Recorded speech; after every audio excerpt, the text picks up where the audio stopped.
Okay, you guys don't know this, but this is a true story, and it's about this GameStop thing. Okay, there's an article that I'm going to read from right now, and you don't have to go to it. I'm just going to read the first sentence or two. To me, this was the craziest thing I've ever been associated with. So we had on Andrew Leff, who's from Citron Research. He couldn't get live on his video or something. His Twitter got hacked, and we know Andrew Leff. Spencer Israel says, why don't you come live on Benzinga's Power Hour right now? So if you listen to the clip and you said Andrew Leff went live, me and Luke are the hosts. So all of a sudden they text us that Andrew Leff is live, but Spencer doesn't text us. He slacks us and says, Andrew Leff is going to talk about GameStop, but I don't see that. So Andrew Leff comes live and we're like, Andrew, it's nice to have you on. How's it going? You're really opinionated. You go out there, we start just talking about his life, like nothing to do with any stocks. And then he's like, let's talk stocks already.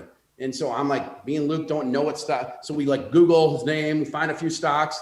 And then Luke's like, do you want to talk GameStop or this one? He's like, guys, let's talk GameStop. Well, we didn't know this was about. All right. So now he starts talking GameStop. The stock was at $41, guys. This is the craziest thing ever. Stock was at $41. He's bashing it. Yes. There was probably 600 people in the room at this time.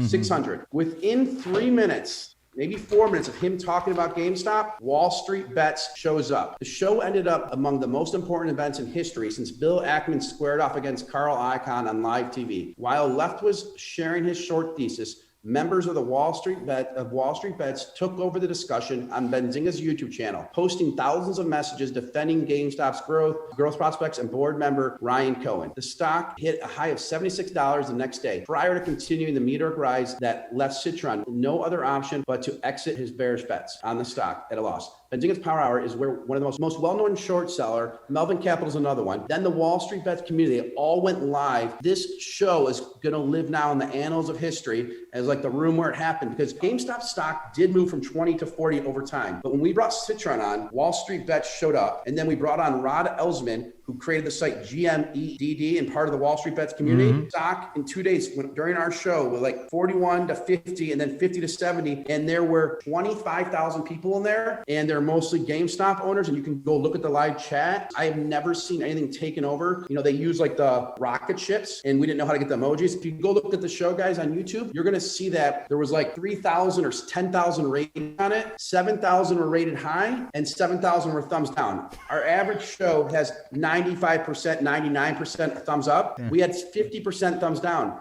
The reason was because Citron was on, so they were going to thumbs down. Yeah. And then the other reason was Luke and I, Hot Stocks Luke, we didn't own GameStop and we weren't buying it. So, and they said they're going to keep thumbs down, they're going to unsubscribe. So Luke got pressured into buying 100 shares. And then I got pressured into buying 100 shares. I bought it in the last 5 minutes of the show. So the next day they come on the show and they're like, is Jason still a boomer? Because I didn't get the GameStop thing. I showed my screenshot and then they're like, oh my God, all right, we're sorry, Jason. They loved us the next day. But literally this crazy thing started in a real way last Thursday when Citron came on our show and did the thing, and the Wall Street Bets guys showed up, and then he put in another video out, and then they showed up, and now he's not doing short stuff anymore. It's totally crazy how that we were in the center of this thing.